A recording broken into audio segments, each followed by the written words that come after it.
Hey everybody, Mark Hall here from Casting Crowns. Glad you're here today. We're going to look at a verse in Galatians. We're going to look at a lot of verses in Galatians. I want to challenge you guys today to spend some time in Galatians chapter 5. Galatians is all about the fact that work all you want and try all you want, but it's Jesus who gets us to God. And it's Jesus who sustains us in a relationship with God, and it's not of anything we can do. But you know, that's something that's hard for us to get in our head. Being a youth pastor in Atlanta, every year I get to go to youth camp.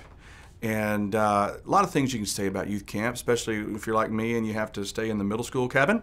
There's no sleep and there are no showers, and it smells like wild onions by the second day. But something happened one year at camp about 2 years ago.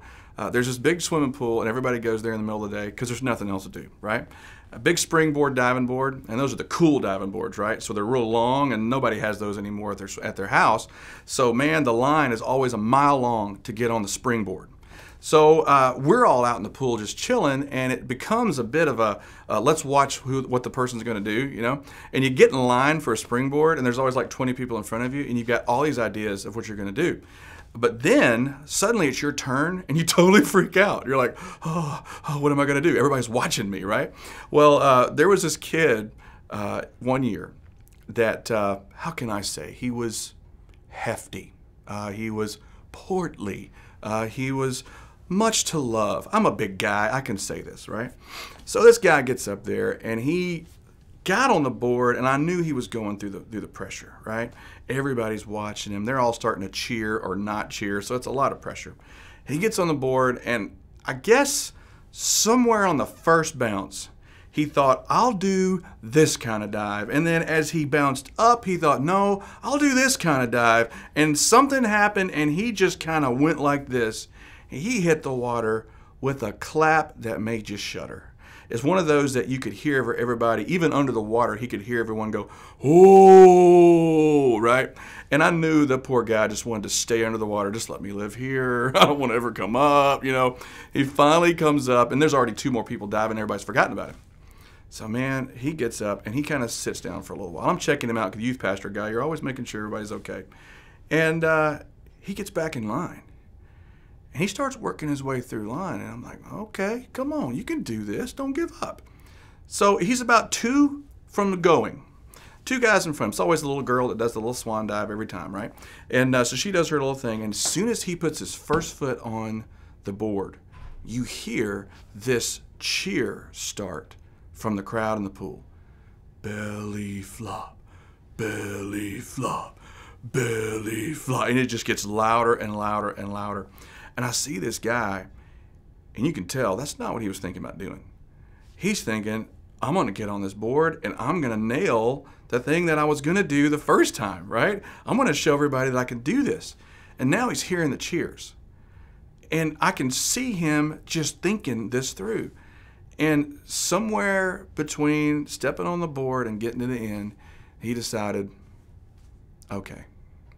And he bounced up in the air, and he spread his arms out. He slapped that water so hard, everyone just went, yay! Suddenly, we got belly flop guy. Belly flop guy didn't plan on being belly flop guy. He ended up belly flop guy. He wanted to be more, and I guess he just decided somewhere on the way in that line, I guess this is just me. You know, I think a lot of times in my walk with Jesus, I have resigned to some things. I've decided, well, that's just not going to be what I get to do.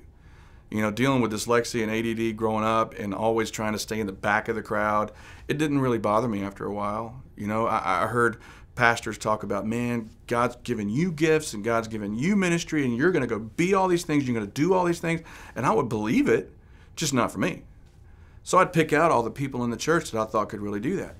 And when God started calling me, I thought, no, that's not me, because I'm not made for that. I'm belly flop guy. We can be that way not only with our weakness, but we can be that way with our failures. You can sort of start creating an identity out of the promises that you haven't kept to God and the moments that you've committed to something and we've fallen. Galatians has got some pretty cool stuff in chapter 5. I want to challenge you to walk through this after you see this video. I'm just going to read verse 1 today. It says, for freedom, Christ has set us free. Stand firm, therefore, not on your own. Say it again. For freedom, Christ has set us free. Therefore, stand firm in that. And no, do not submit again to the yoke of slavery. I just want to plant this in your head. You're not belly flop guy. I know we failed. I know we've made commitments and not following through. I mean, how many diets have I been on, right? At the same time, that's not me. Failure's not a person. Failure's an event. And Jesus paid for those. So walk into your new life not being haunted by your old life. Read chapter 5 of Galatians today. Love you guys.